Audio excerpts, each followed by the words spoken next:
Bom dia e espero que tenham um bom dia de trabalho e de discussão. Obrigado.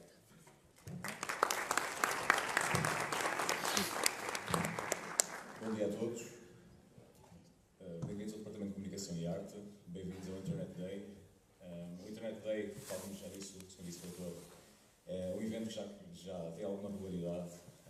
Um evento que gradualmente vai mostrando um pouco mais, abre a hipótese de os trabalhos que são realizados aqui no Departamento de Comunicação e Arte, nomeadamente na licenciatura de Novas Tecnologias de Comunicação, possam, de alguma forma, também ser dados a conhecidos à comunidade empresarial aqui da região, mas também, não apenas os projetos, mas também a reflexão que é tida dentro do Departamento sobre estas questões ligadas à internet. Eu gostava de dar as boas-vindas, não apenas ao nosso convidado, ao Jeff, mas também a ex-alunos de Novas Tecnologias da Comunicação, que estão aqui presentes e que recordam de uma, já agora, pequena parte, uma das pessoas aqui presentes, o Jorge. O projeto final de curso tinha como objetivo pensar no sistema para os autocarros em Aveiro e para as bugas. Isto foi há 10 anos atrás, à volta de 10 anos atrás. Portanto, há 10 anos atrás nós discutíamos questões ligadas à internet das coisas, à conexão entre objetos e à melhoria daquilo que é, digamos, um conceito de Smart City. Isto demonstra um pouco aquilo que já era e é o pensamento tido em Novas Tecnologias de Comunicação, que este ano faz 25 anos. Atenção que já acabei o curso. Só para ter essa pequena parte. Mas há 25 anos, quando fui para a Universidade de Aveiro e perguntei, as Novas Tecnologias é um curso sobre o quê? São os computadores dentro das salas. E temos muitos. E foi esta a explicação que deram para Novas Tecnologias da Comunicação. Cheios à parte. Portanto, o dia de hoje, obviamente, é um dia não apenas de discussão de conceitos e de ideias e apresentação de projetos, mas também é de networking, ou seja, vão ter a oportunidade das empresas aqui presentes, porque também damos as boas-vindas e agradecemos a vossa presença, vão ter a oportunidade de interagir com os nossos alunos, com os nossos investigadores, com os nossos docentes, e de alguma forma aproveitarmos este dia também para incrementar um pouco mais aquilo que é a visibilidade do trabalho aqui realizado, a visibilidade da Universidade de Aveiro, mas também darmos a oportunidade aos nossos alunos também exporem as suas competências e aquilo que o mercado de trabalho e o mercado profissional pode esperar deles. Portanto, muito obrigado pela vossa presença. Só uma pequena parte. Jeff, thank you for coming. I hope that you have a wonderful day at the university here with us. I hope that it's the first of many visits to the University of Aveiro and to Aveiro. And I hope that, to a certain extent, our students can take advantage of your keynote and broaden a little bit their concept and their idea about the internet and the use of the internet nowadays and the trends and tendencies. Thank you very much once again. Parabéns à organização e bom dia.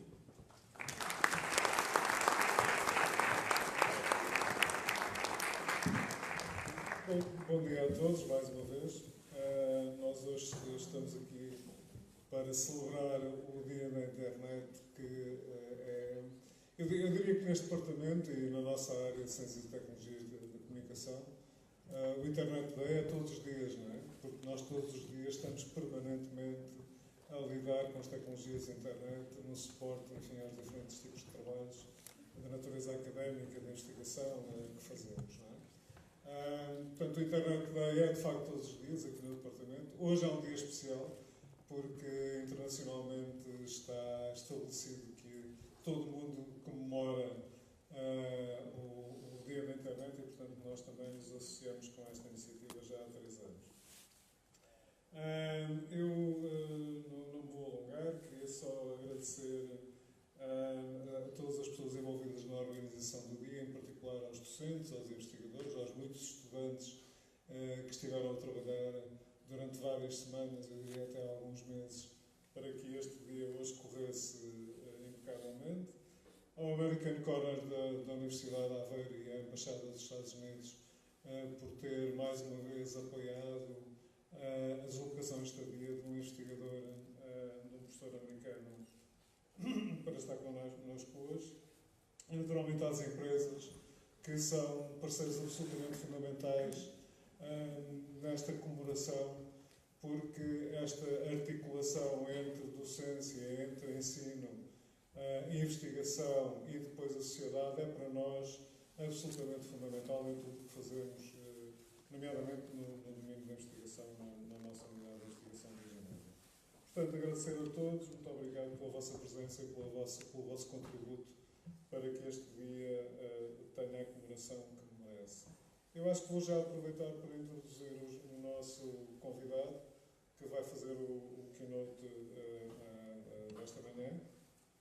So today we have with us Professor Jeffrey Bardzell. He's a professor of informatics and director of the HCI design program in the School of Informatics, Computing and Engineering at Indiana University in Bloomington. Today, thank you, Jeff, for coming and sharing with us your knowledge and experience in this area.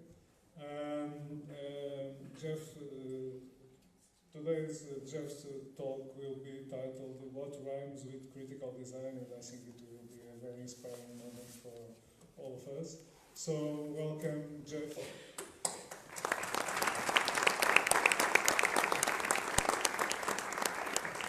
The floor is yours.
Good morning. Can everybody hear me okay? Yes. Excellent. Okay, well, thanks so much for the invitation to be here and for the warm welcome. This is my first visit to Portugal and to Aveiro, and I'm just really happy to be here and have been very excited to meet everyone that I've met so far and hope that it's the beginning of conversations and not just a passing in the night. So my talk today, as you can see, is entitled What Rhymes with Critical Design? And I'm going to start with something that has been on the minds of many people here since I've been here, which is where is the place of design? My talk actually cuts across a number of different disciplines, from the sciences to the humanities, and it wrestles in part with the question of where we might locate design and what's at stake when we do so. And partly this is in recognition of the ways that interaction design draws from many different disciplines, from human factors engineering to user experience design, from information architecture to design criticism, and from design ethnography to design fictions. Fields like interaction design borrow liberally from many disciplines. This is intellectually exciting, but it can also lead to challenges when it comes to building on each other's work. And so I want to take the case of critical design. Let me quickly ask, how many of you have heard of critical design? Okay, that's okay, I was prepared for that. I think you'll like it. But anyway, as a very quick introduction, critical design is a term coined by Tony Dunn in his 1990s book Hertzian Tales, and it's also how Dunn and his collaborator Raby referred to their practice in the early 2000s, particularly in their book Design Noir. So if you're a little bit intrigued by this concept, I highly recommend that you take a look at these two books. As Dunn and Raby practiced it, critical design was an avant-garde approach to design that set itself in opposition to what they called affirmative design. Affirmative design is everyday consumer design that affirms the status quo of contemporary society. According to Dunn and Raby, critical design, in contrast, offered up post-optimal and post-usable objects. Such objects were intended to defamiliarize consumer-oriented electronic devices, to help consumers see past their surfaces and thereby to transform consumer demand. So this particular design on the screen is called the Teddy Bear Blood Bag Radio. The idea is that in the future, consumer electronic devices will be powered by decomposing organic waste, such as blood extracted from household pets. Obviously, this is not intended as a serious product concept, but it's an attempt rather to provoke us to think about our values. I've gone through a bit of a personal journey with critical design. At first, I fell in love with it. Design that takes criticality seriously. Design that takes up the potentials of aesthetics to challenge the status quo. It was so exciting. But as I engaged it, I began to view its interpretation of criticality as too narrow.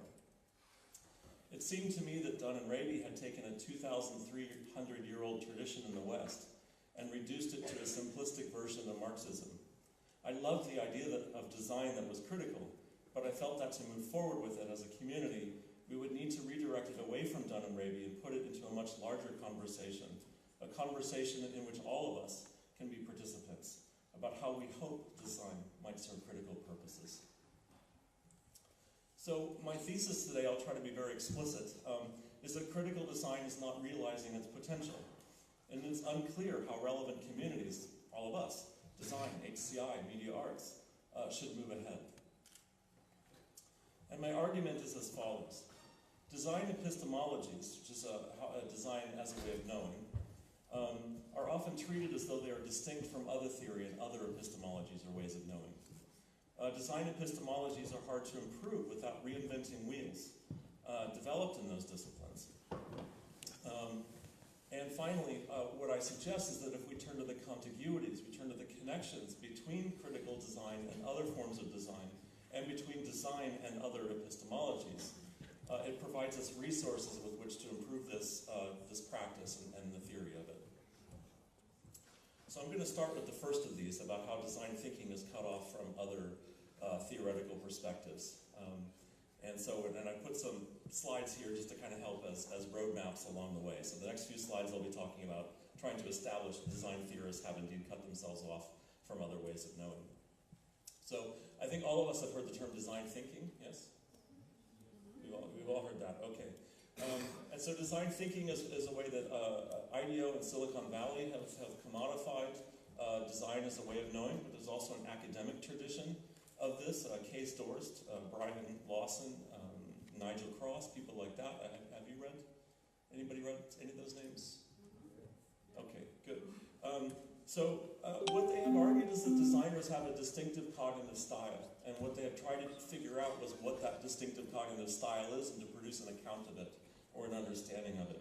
But what I want to call your attention to is the way that it does so in part by separating itself from everything else. So Nats Neugebauer-Folkman writes in his book, The Aesthetics of Imagination and Design, the connection of design and thinking has been used in describing the specific style of designers as a heading for a general theory of design. So again, this notion of a specific style of designers.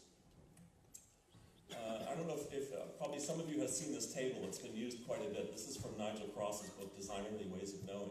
And in it, he tries to distinguish the sciences, the arts, and design. But what I'd like to call your attention to is that design gets its own column. So design is actually categorically separated from science, separated from art, and treated as its equal. I'll return to this table later in my talk.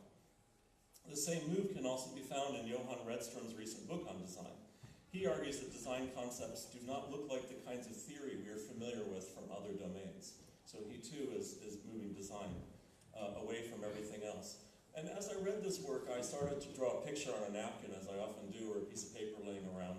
And I sort of tried to imagine a spectrum of possibility, a range of possibility with two extremes. And at one extreme, you might say that design merely belongs to an existing discipline. It's just an instance of an art, or just an instance of a science. And at the other extreme, you might say it's actually entirely its own thing. It's sui generis. It's of its own kind. And we might, if we like, plot art and science on this. And then that opens up a field of possibility. And so in theory, we might put design anywhere in this. But what I've tried to show in the past couple of minutes with all these quotes is that most of the literature, both in the academic literature as well as the Silicon Valley industry literature, have all been pushing design all the way over to the right side of this image and trying to make a sui generis argument for design. And critical design has been a part of this broader trend. So I'll talk more about this later, but Dunn and Raby have made very emphatic arguments that critical design should not be confused with art. And they say that it's not art, and it's very different from art, categorically different. So they too seem to want to position critical design all the way over on the sui generis side of this particular map. And you can probably guess where I'm going with this, which is to say that I have a different picture in mind. I'd like to develop design epistemologies that are closer to the middle, to a place where these epistemologies have contiguities with the arts and sciences without being dissolved into them. And because sciences, arts, and design are all critical disciplines, I'd like to remove critical as a special designation and instead seek to understand and to support criticality throughout all design practice and research about and through design. So that's the introduction. I just have some very brief methodological comments, starting with myself here. So feminist scholars have argued that we should be reflexive and explicit about our positionality and our knowledge production, so I do want to introduce myself. I have a background in comparative literature, and I'm now a professor of HCI. It's a little bit of a strange trip about how that happened, mostly bad metaphors and unexpected decisions, but here I am. My research focuses on design theory, including aesthetic interaction, design criticism, design creativity, and humanistic HCI. And more recently, I've taken an administrative position as a program director of our HCID program at Indiana University.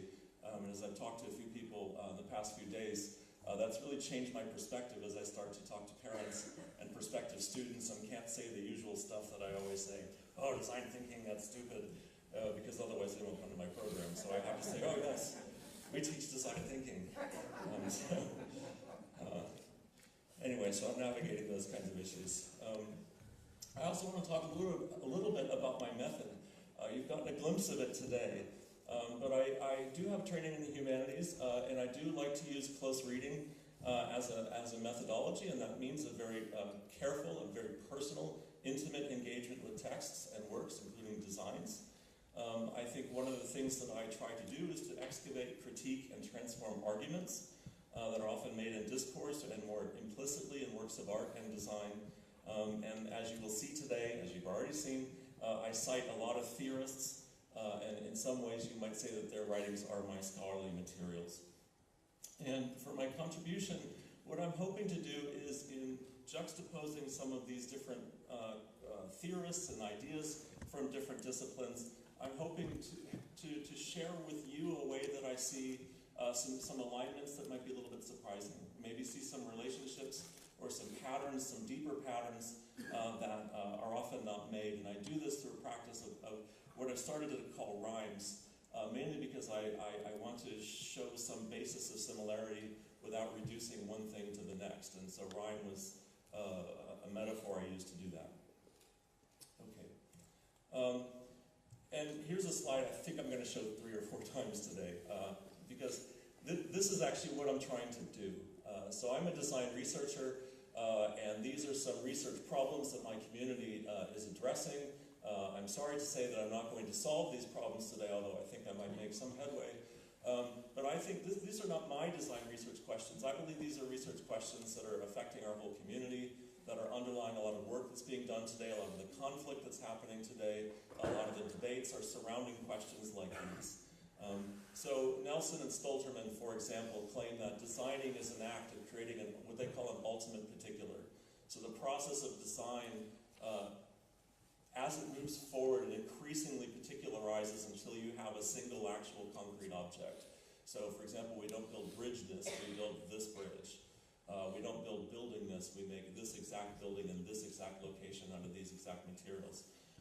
So if design is, if, as they claim, design is a practice that leads to particulars, and if, as they also claim, that research is about generalizable knowledge, then it seems like there's an interesting tension there, because it seems like a practice like research through design, which is a research practice that's conducted by doing design work, would seem actually categorically impossible.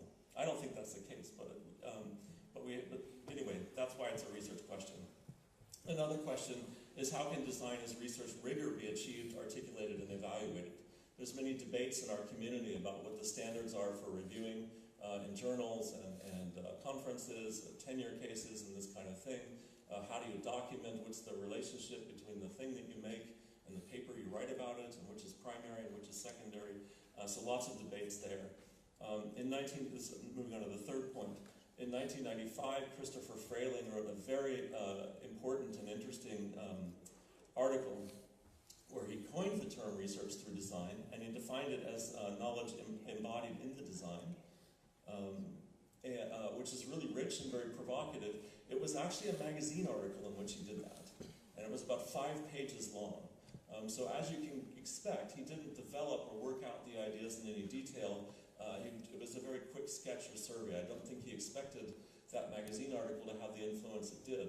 But one of the interesting issues for our community is that we keep going back to a magazine article as a foundational text, and it's actually missing a lot of what we would expect from a foundational text. And finally, how can design contribute to critical agendas? What makes a critical design good? And how and by what means and by whom are such judgments made? So throughout the talk, I'll come back to some of these. But what I've come to believe is that design researchers can improve some of this theory and make some headway by leveraging design's contiguities to existing knowledge and theory without reducing design to a mere instance of it through 2 steps. The first is to find rhymes between design theory and similar problems in science, the arts, and humanities, and then to use those rhymes as a point of departure for further theory building. So what I'm going to do now is I'm going to spend some time looking at a rhyme, and I'm going to work through it in some detail. And I'm actually going to talk about design thinking here. So if nothing else, you get a quick definition and account of design thinking and how it works. So I'm going to work through Case Dorst's account of it. So I don't know how many of you have read his book, Framed Innovation. It's a 2015 MIT Press book. I highly recommend it if you haven't seen it. This particular squiggle illustration is my own attempt to represent what he's put in words. But he basically, let me back up 1 second. His work is part of a 30-year tradition of social scientists studying design practice. And so what they've done is observations of designers and interviews with designers. They've done experimental studies where they would give maybe 20 design graduate students a design prompt, 20 engineering students the same design prompt, and then a protocol analysis to see how they behaved to make headway with that. And so for 30 years, this kind of research has been ongoing. And so when Dorst presents his account of design thinking, he's synthesizing what that literature has said. So this is not his personal armchair theory, but this is an empirical synthesis of what that literature says, or at least so he claims. And so he talks about 5 crucial stages of what he calls design thinking. And I'm going to go through each of these one at a time. Animation, and then there's a little tab bar at the very top in blue, so you can kind of see where I am to help follow along. And I'm going to start with the first one, which is the idea of paradox. And what Dorst argues is that design often starts when we don't know how to get from here to there. We know sort of where we want to be, or we know what kind of maybe outcome we want, but we're not sure how to get to that. And there's something about the problem that makes it hard to solve. There have been previous efforts, but those previous efforts have failed. And so one of the first steps of design is to try to understand what those previous efforts are, and to try to understand how they failed. The second move is what he calls theme analysis. And actually this point right here is the origin of this entire talk and everything that I've been thinking about rhymes. So it's actually important to me. But what Dorst claims here is that the designer, now having spent this time studying the problem and studying solutions, seeks to step back and to destructure the problem and to come at it in a totally different way, so to pivot away. And the way to do this is through theme analysis. And I want to read this quote. He says, "In theme analysis, we identify and seek to understand the deeper factors that underlie the needs, motivation, and experiences of the players in the wider field. A theme analysis ends with an understanding of the universals, a selection of themes that are relevant to the problem situation on the deeper level. Because these universals are hidden, it can be quite difficult to make them explicit, but for the process of frame creation, his notion of design, to work, the themes have to be very explicit. And what I want to call your attention to here is two metaphors that are making this work. One is a metaphor of surface and depth. And so the themes are deep. And we start on the surface, but we need to move to depth. So a surface and depth metaphor. And the other one is the universal and the particular metaphor. And so as we move to depth, we also approximate the universal. So they're linked together. I will come back to this quote as well. But just for now, just to move forward. Once the designer has spent some time on themes, then she's able to move to the key moment, which is frame generation. And here's the idea where the designer presents alternative organizational principles. To put in simple language, it just means we've always thought about the problem this way. What if instead we think about it that way? Because it was because we were thinking about it this way that we got stuck, that became a paradox. If we shift the way that we think about it, we open up new opportunities, new moves, new interventions, new actors, and so forth, and that might be the way to rework this. So this frame generation hinge is really key, I think, to Doerr's notion of design thinking. And these organizational principles or frames, they have to be actionable, they should span a range of issues, and they need to be stable enough that different people can understand them and can spend some time actually working out what they might be. They should inspire and prompt ideas, and they should invite design moves, which can be sketched.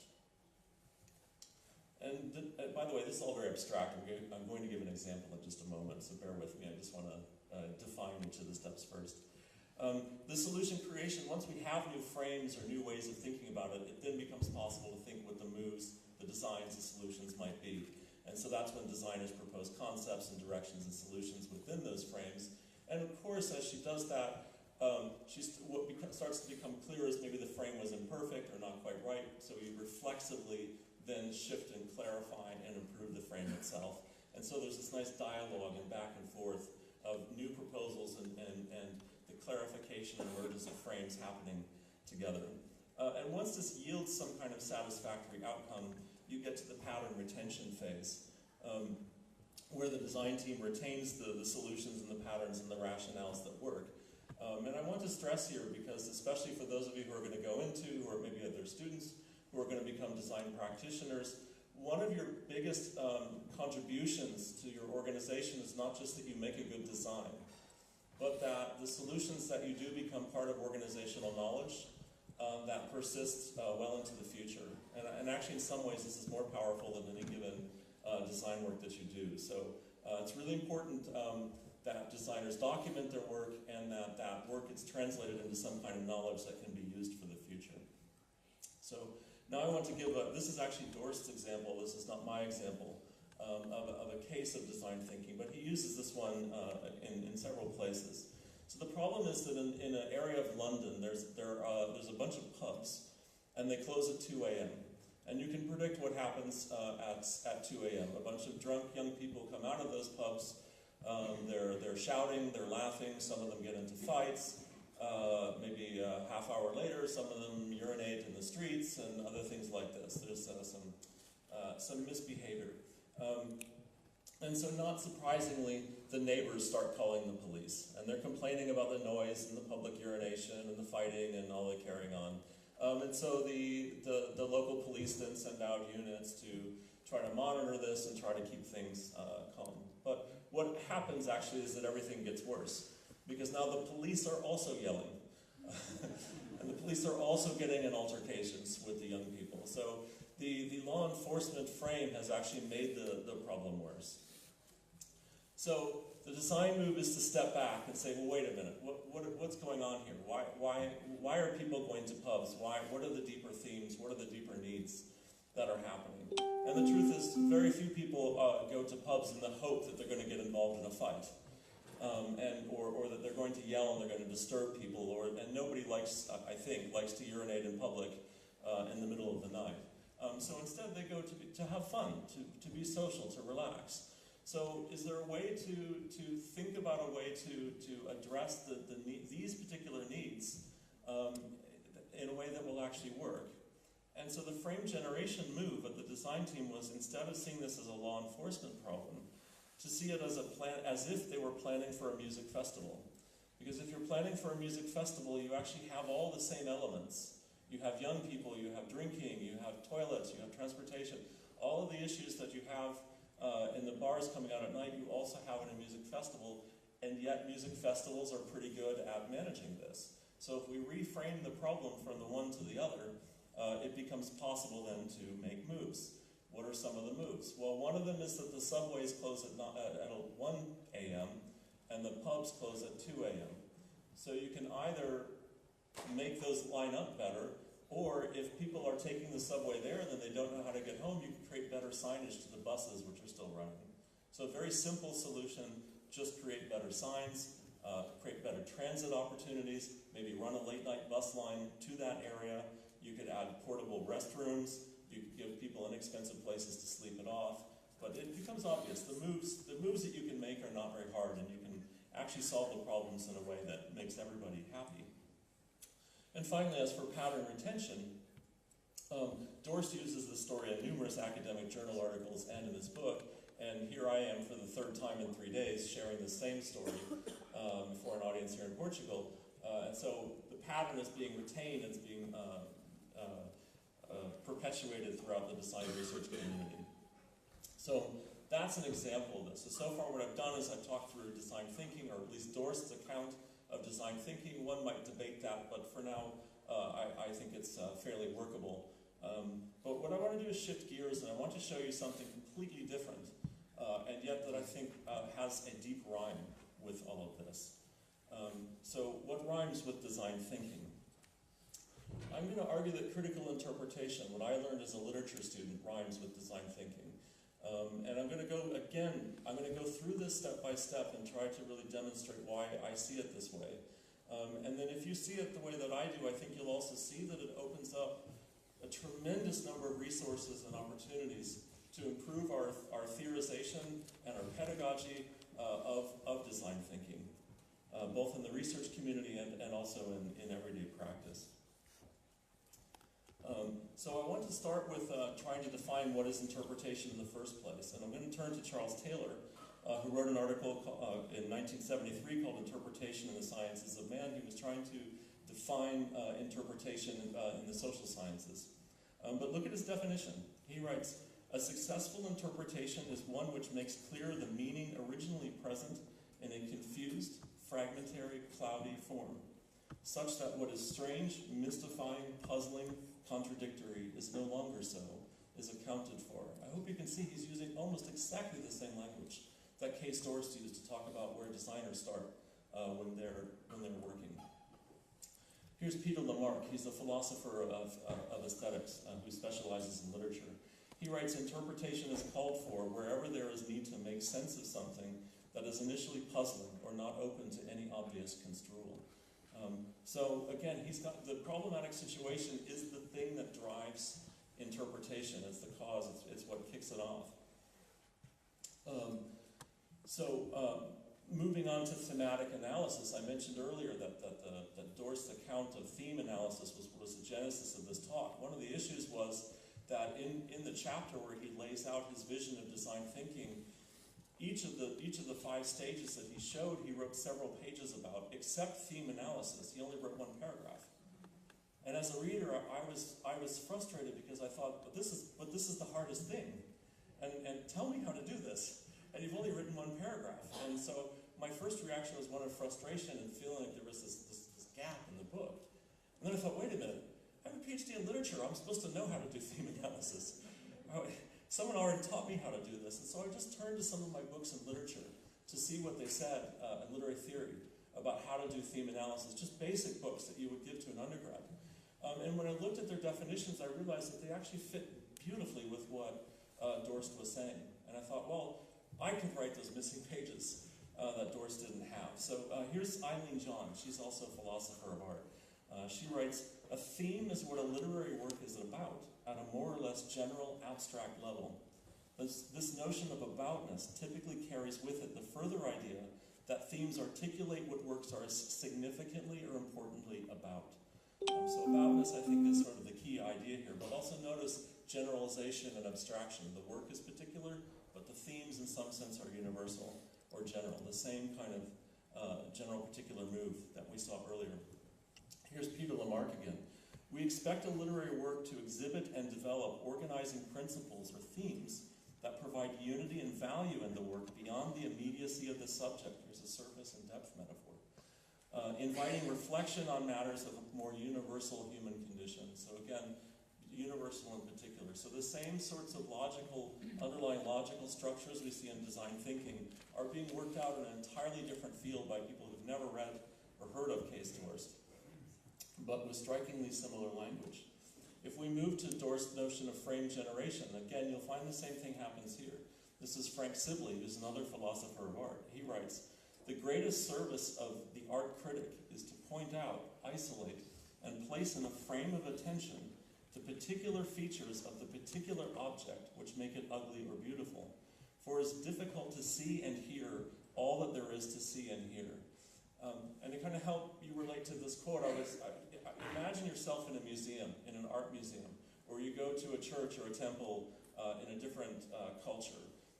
In those situations, we're often confronted with cultural works that we don't really understand, and so they leave us cold. We look at a painting and we don't understand the painting, or we see some detail in a church and it doesn't mean anything to us. And then along comes a tour guide. If you think about what they do, what that tour guide does is they point. They point here and they say, look, this right here, Michelangelo did that. Or this right here, that's actually made of pure gold. Or this right here, this is a really difficult technique, and this church is the first place anyone ever even attempted that technique. Or something like that. So they actually point, and when they point, they're pointing at particulars, but they're relating them to meaning or to themes or something significant. And that's what Sibley means here by placing in a frame of attention by pointing. But it's also interesting that he uses the word frame quite literally. As for solution generation, this is a little more tricky because we never talk about solutions in literature. No one uses this particular language of solutions. But if you look at how designers talk about a design solution, if you look at what they actually mean when they use that word, it actually is quite similar with what we use in interpretation to do in literature. So design solutions are made up of particular moves within a frame that can be reflexively used to refine the frame. And an interpretation is made of particular pointings and connections that can reflexively refine the framing of the work. That is the interpretation, or the theory of the individual work. So I'm going to kind of work through an example to kind of help you see a little bit how this works. Literary critic Marilyn French claims that William Shakespeare's Othello is about male attitudes towards women. So that's a frame right there. So this is a frame that makes possible a number of critical moves. If I were to give this as an assignment to undergraduate literature students, even to probably all of you, you would actually know what to do. If I said you had to produce a reading of Othello that was about male attitudes towards women, you would know what to look for, you would know what kind of paper to write, you would know how to act, you would know how to proceed. So that becomes a theory of the work. But the key challenge, of course, is not so much figuring out how to write that paper. It was actually Marilyn French's work in the first place to say that Othello is about male attitudes towards women. So how do you generate a frame? How do you generate something like that? Well, it takes little imagination to transform a sentence like William Shakespeare's Othello is about male attitudes towards women towards X. Towards any work, any given work, is about male attitudes towards women. And if you look at a lot of undergraduate education in literature, it's about this kind of move. It starts with an assignment with a particular frame and a particular work, and over the years, students learn to generalize or abstract one level up and to see that many works might be about male attitudes towards women, or might be about their particular use of the medium, or about repressed sexual anxieties, or how it's a reworking of the Passion of Christ, or it's a Bildungsroman, which is a novel of coming of age, or it's about personal nihilism, or a skepticism about external reality, if you're reading Camus, or how the state does violence to the individual psyche. That over the years we start to build up a repertoire of of these kinds of statements or frames. And this becomes this underlies our ability to make headway or to make sense of text. And so through this repetition, we build a repertoire. And if we extrapolate that repertoire to a community of readers, it becomes a practice. And if we extrapolate that practice to all the communities, it becomes a part of the profession. Why am I saying all of this? I'm talking about literature right now, but actually you wind up with the exact same structure that Doris talks about that designers do. So he makes the same argument here, that design practice starts at the level of the project.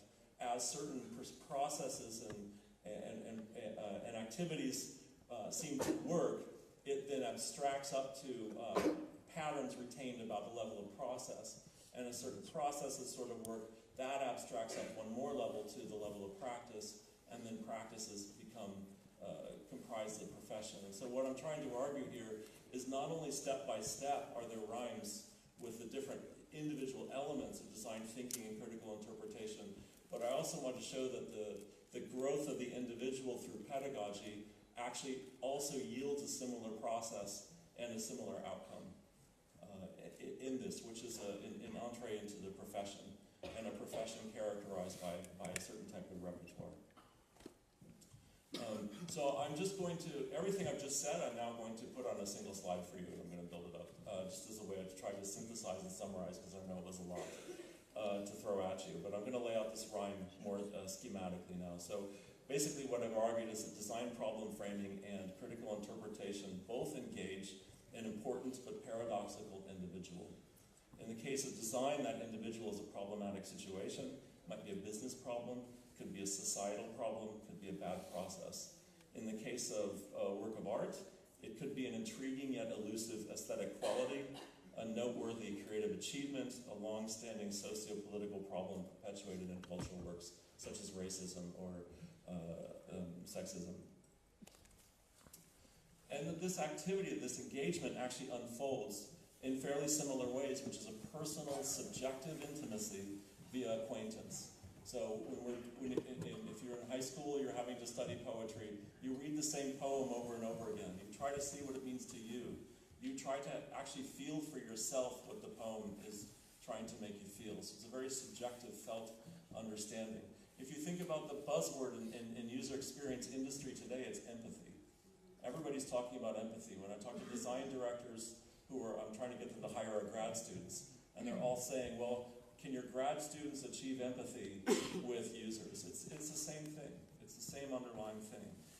And that this empathy is achieved in part through an analysis of forms and materials, through a discovery and clarification of themes, and through this co-evolution of interpretive framing and of making moves. And this results in a subjective theory of the individual actionable in the present. And I want to stress that this is subjective. It's not objective. This is not science. This is actually, if you're achieving empathy with somebody, it's you are having a personal connection with them. And you are feeling what they're feeling, or you are somehow personally invested in a subjective way with their subjective experience. But this is not merely a touchy-feely thing. It's actually actionable. You can do something with it. It actually gives you a sense of what you should be designing. So just to flesh this out, what this theory looks like in the case of design is a design frame defined in the ways on the left side that I've already talked about.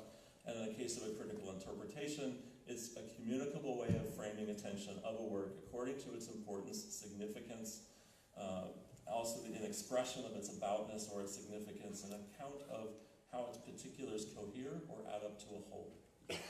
So we talk about the composition. And finally, this results over the long term in a repertoire of frames, interpretations, themes, and examples actionable in the future. So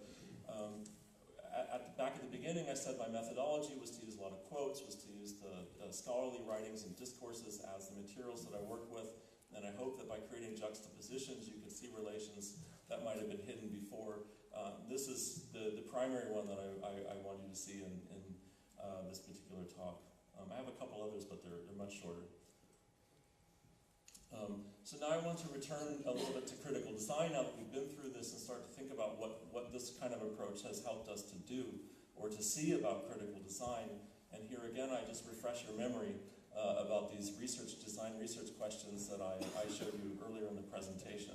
And in particular, I want to focus on this last one now, about how can design contribute to critical agendas and what makes critical design good, and how are such judgments made. So I've just moved the question up to the top there.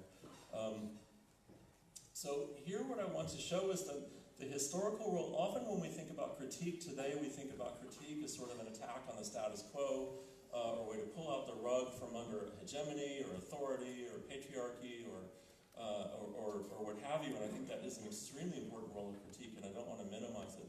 But I do want to situate it in a broader history of critique that has done something else, which is that critique has been dogged and eclectic, and it progressively considers and refines alternative ways to frame a work, phenomenon, or concern. And here's the point that I really want to drive especially hard towards. It's the last thing on the slide here. Successful critiques are those that help other people perceive and experience for themselves.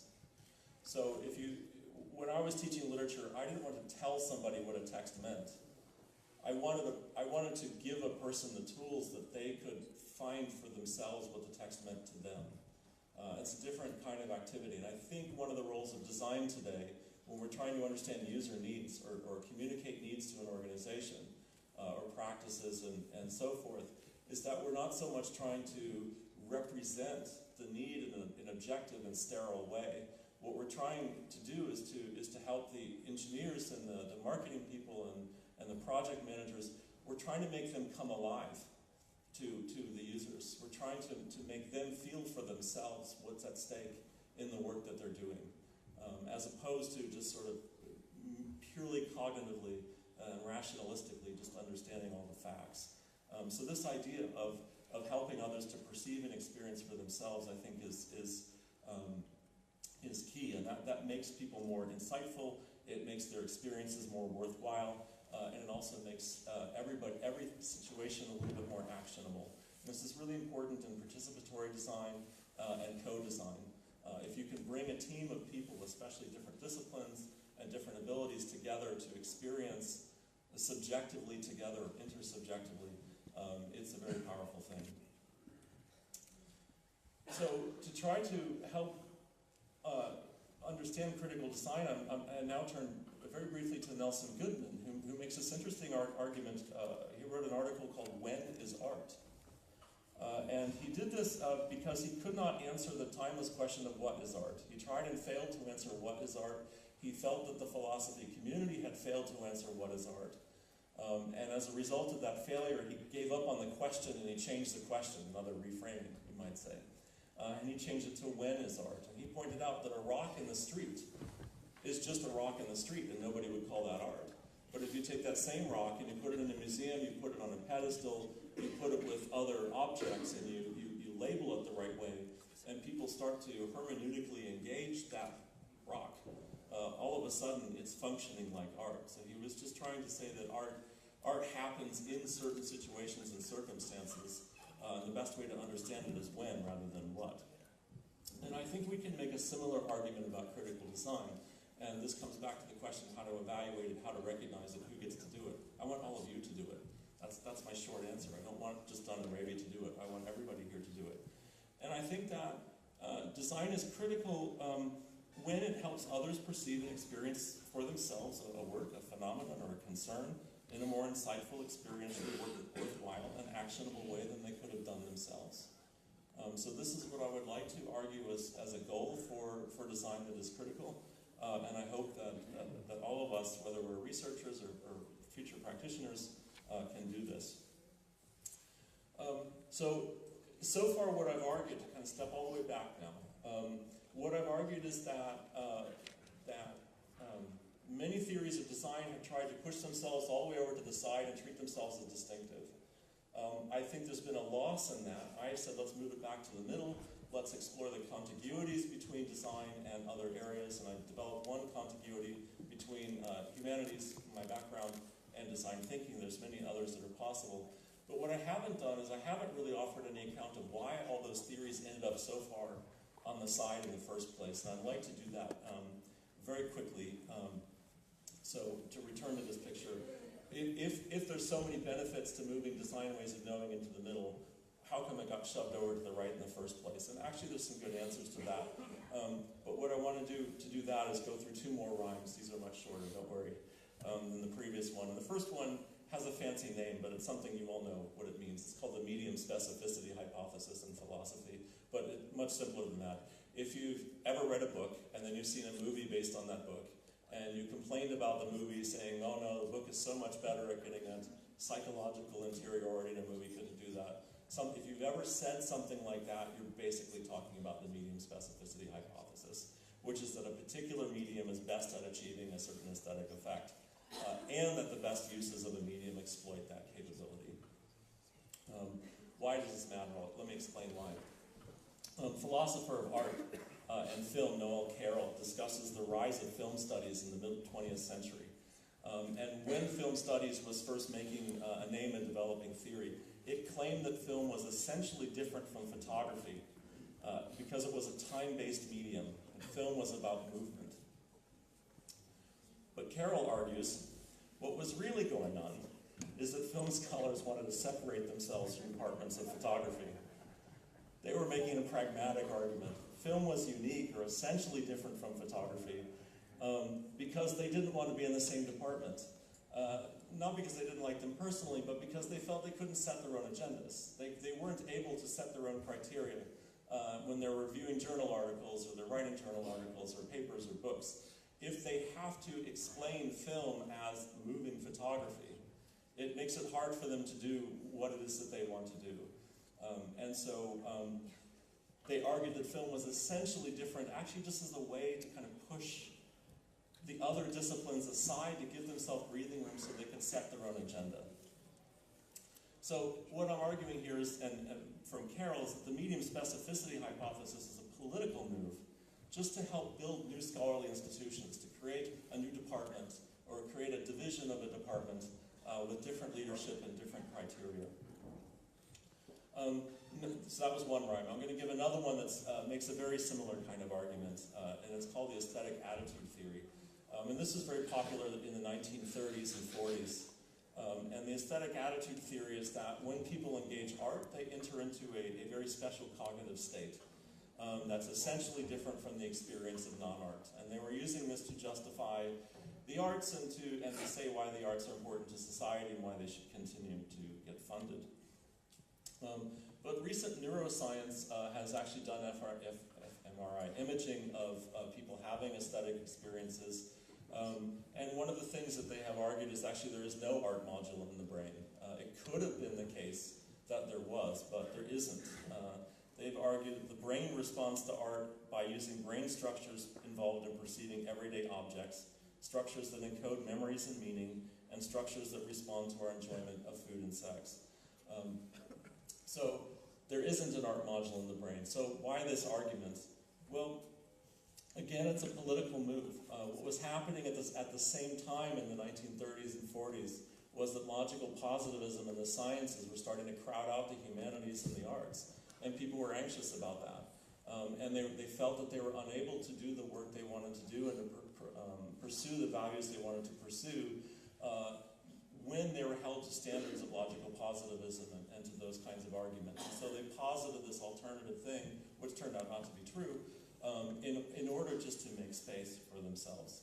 And so now I want to return to this particular table that I showed earlier from Nigel Cross, where we're in a historical moment where design is arguing it is essentially different from the sciences and the arts. I think this picture is wrong. I hope it's obvious to you now that I'm going to say this.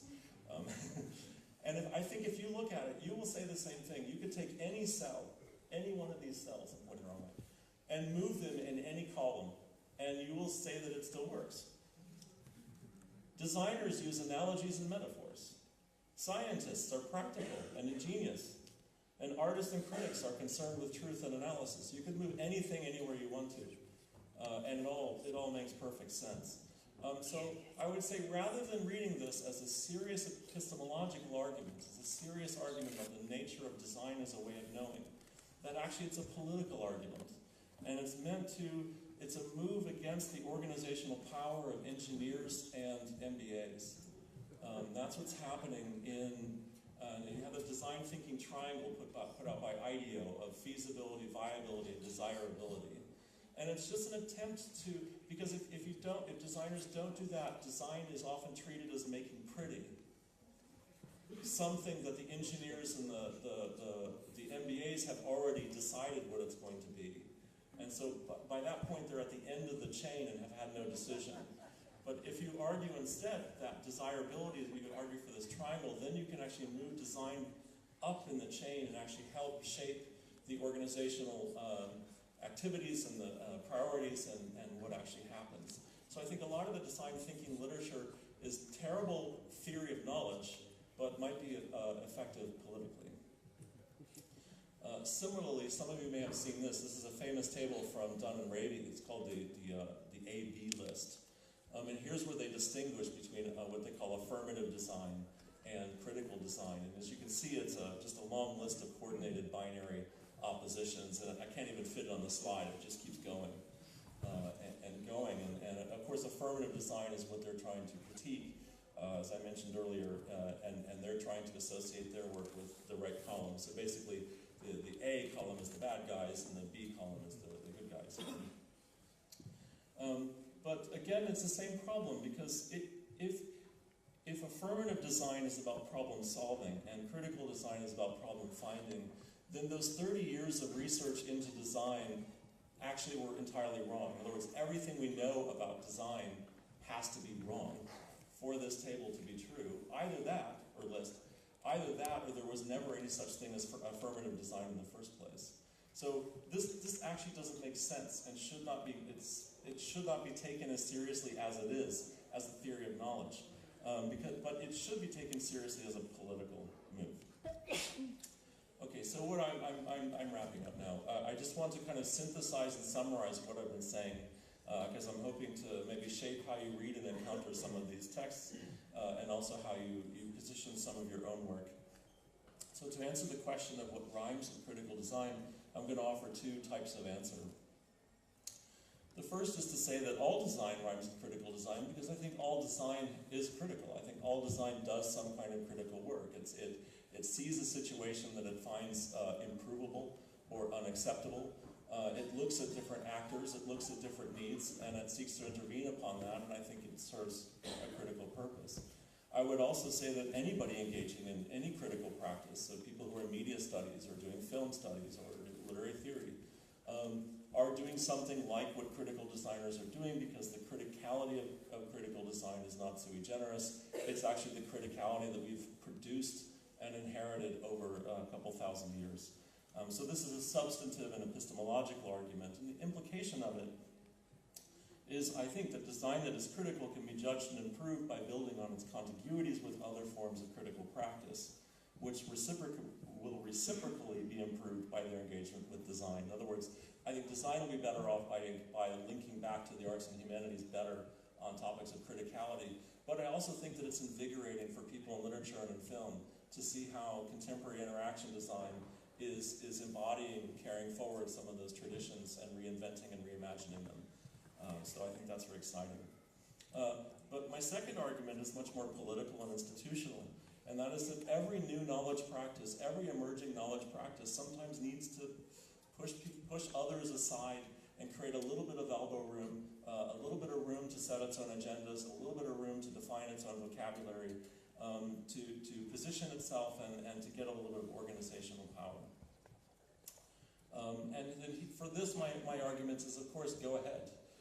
We should do that. I think a lot of organizations now are. So I'm in a design program in a school of computing and engineering, and not a lot of schools of computing and engineering have a design program.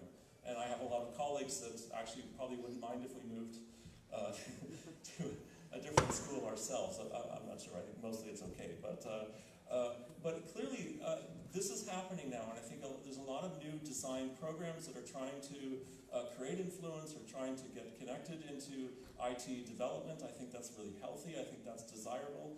I also think that there's a politics to that, and it does mean differentiating yourself, clarifying what you bring to the table that's special, and that might require you to make certain essentializing arrayifying arguments that might be bad philosophy, but might be very effective politics. So that's the implication of that. And so, put all this together, what I'm arguing is that let's not cut this critical design off from other design practices. There's a paper a couple years back that proposed a divorce between critical design and pragmatic design. Really don't want to see that. I would really love to see a rather mutual engagement and interaction.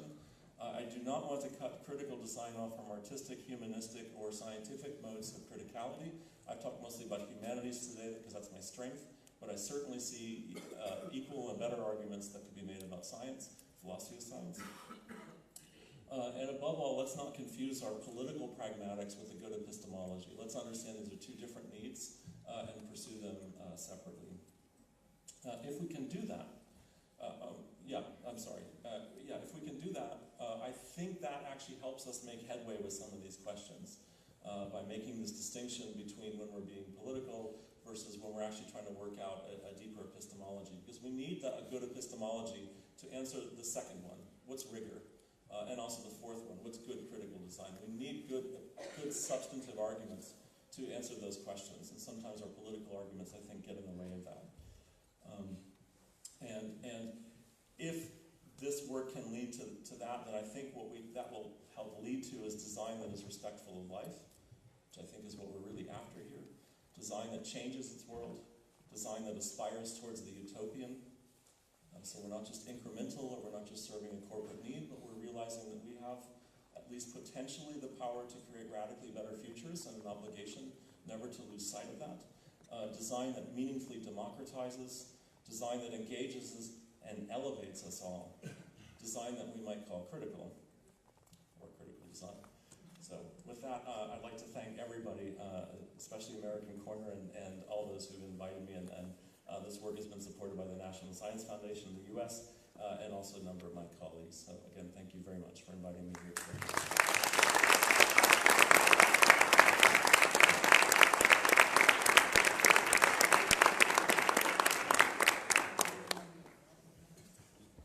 Thank you, Jeff. Now we have some time for Q&A. Great, yep. Okay, we should have microphone. Thank you. So thank you.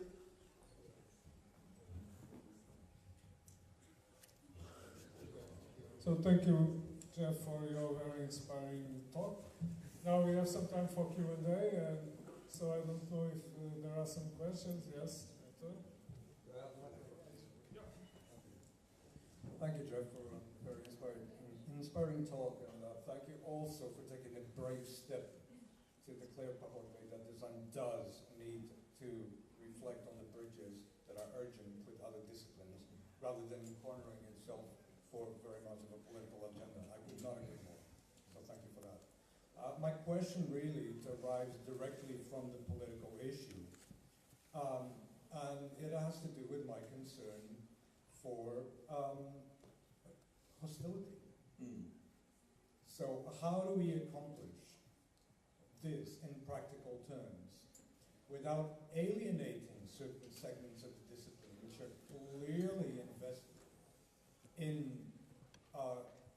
claiming a singularity for design rather than the opposite, which is what you have argued for here, and I subscribe. That's a really good question, and I guess the way that I think about it is that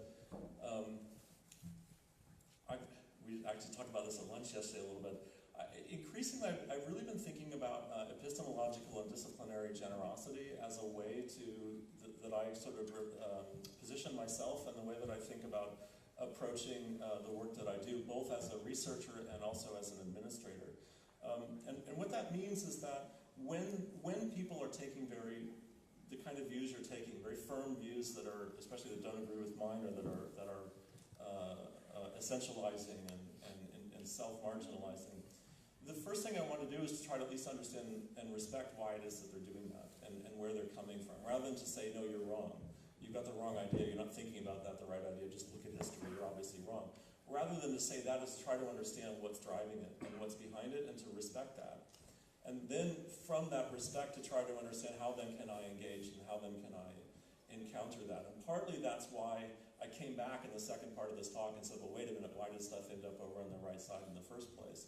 It was because I think that there's this sort of political work that's being done, and I support that. And I myself am doing that political work. We had a potential donor come to our school a few weeks ago.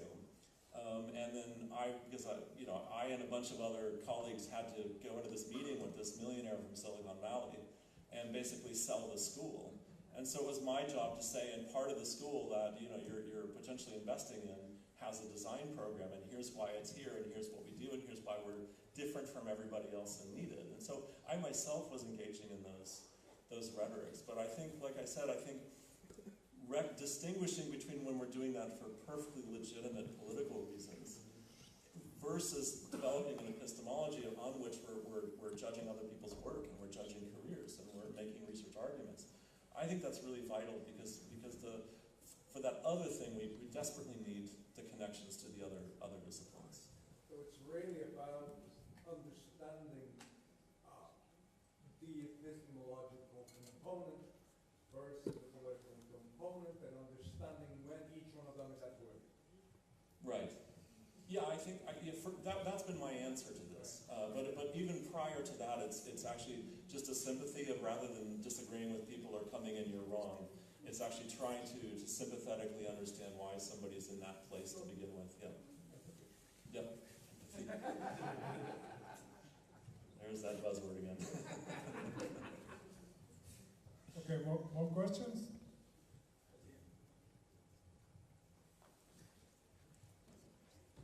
Hi Jeff, thanks for this interesting talk.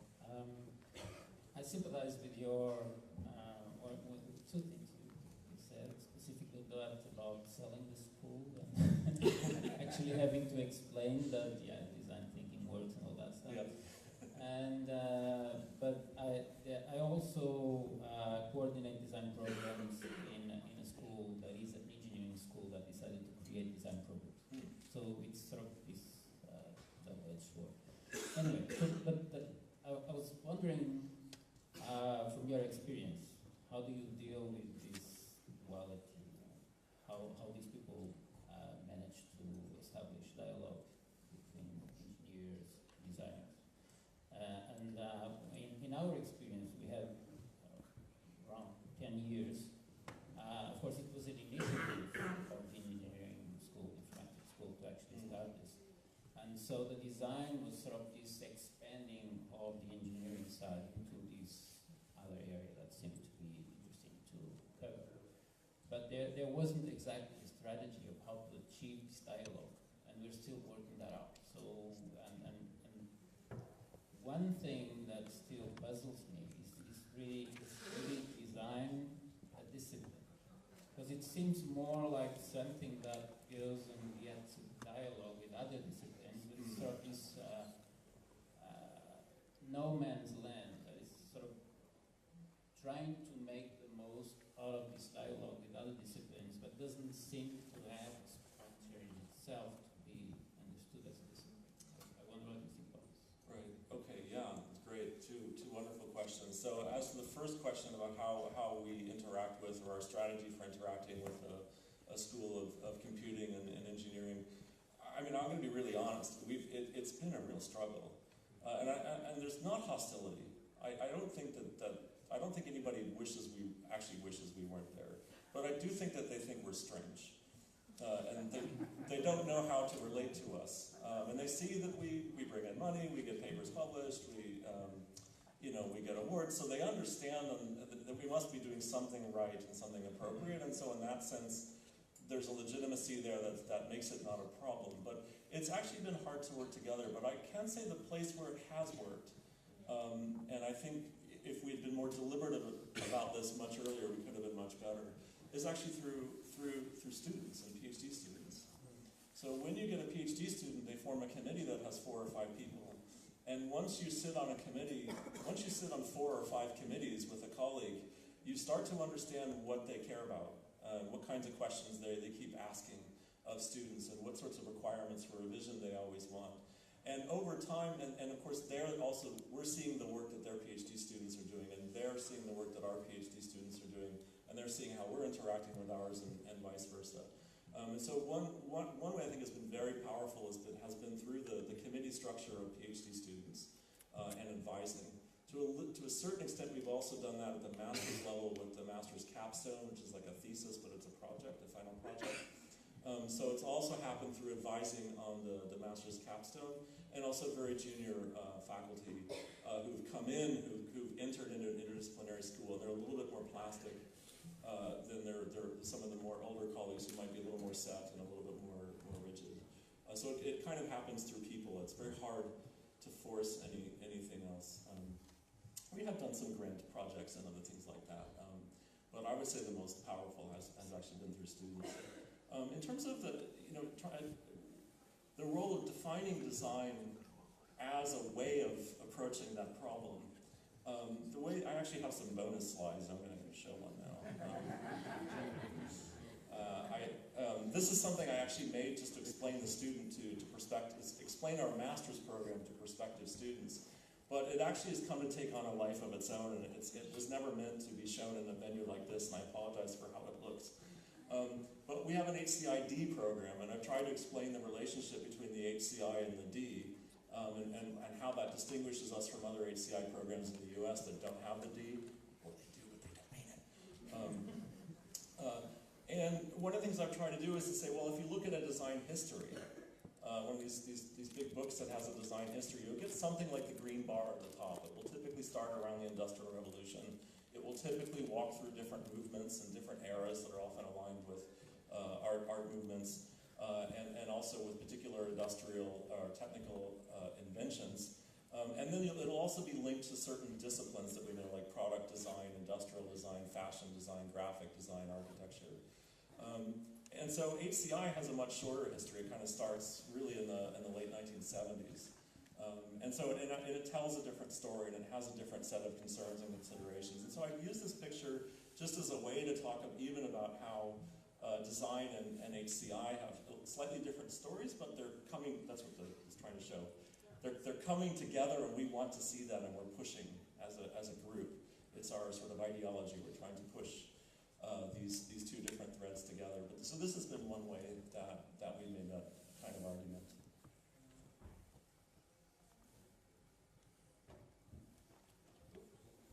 Okay, some more questions? Yes?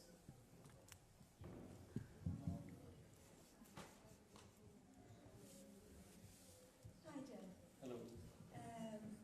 So I'm going to be shifting the discussion into something else now. Okay. But since you mentioned the word participatory design, Yes. you've triggered a thought in my head. So we have been talking so far with the two questions that we had about creating elbow room for the design discipline and for designers. But when we are actually doing design and working for design, creating designs, we are working with these users, right? Yep. So, as designers, how do we make sure that we give our users the respect that we want other professions to give us? Right. Oh, that's a So this is participatory design. That's Yes. my frame. Yes. Oh, that's a wonderful question, and a super deep methodological question that, of course, I'm not going to give a satisfactory answer to. But but I'll at least say a few words. So I mean, I think that the turn to UX and all this talk about empathy has been an attempt by industry and academic research to make the move that you're talking about and to show more respect.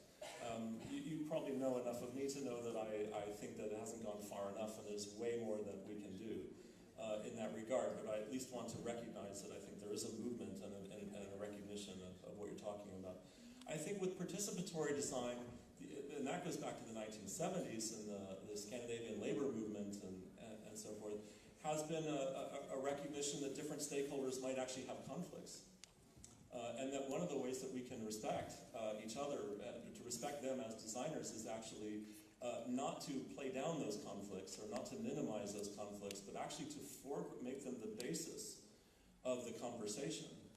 And so to put managers and laborers together on a design team to talk about what the software technology should be doing in the workplace. That was, and this goes back again to the 1970s, as a way to kind of create a dialectic or some kind of confrontation even, so that people could understand where they were coming from and what kind of aspirations they had and what things that they needed and what things that they really didn't like. And so again, I think that's another mechanism of achieving respect. But of course, the worry in participatory design community today is that all their efforts have been depoliticized and have been defanged and have been dumbed down into corporate user-centered design, which has taken out that focus on conflict and taken out the distinctions between workers and managers and so forth, and use a much more anodyne vocabulary of stakeholders. So I think one way we can do it again is maybe to more directly and explicitly, but also constructively engage the politics of the situations that we're in as a precursor, as an enabler of real participation. Okay, I think that we have time for just one short question, okay? Very short question.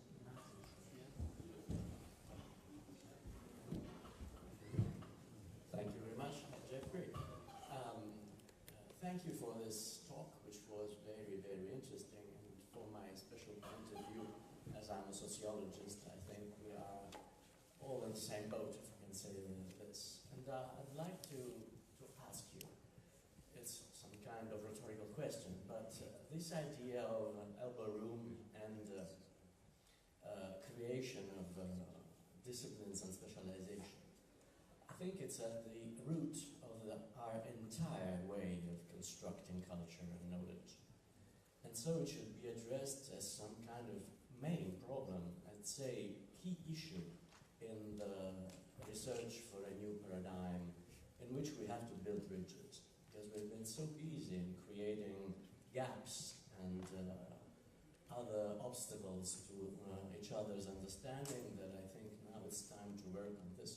So I say, right, it's honest to admit that we all need elbow room and have got political questions and reasons. But we should not exchange this for a substantive base of our work. We should be both more elastic about this and recognize that we all have something in common, even if clearly there are ways of specializing and creating knowledge. And short question. I can give a short answer, yes. Okay. So that's a nice way to end our moment here. Okay, thank you, Jeff, for coming and for your very inspiring talk. Thank you very much.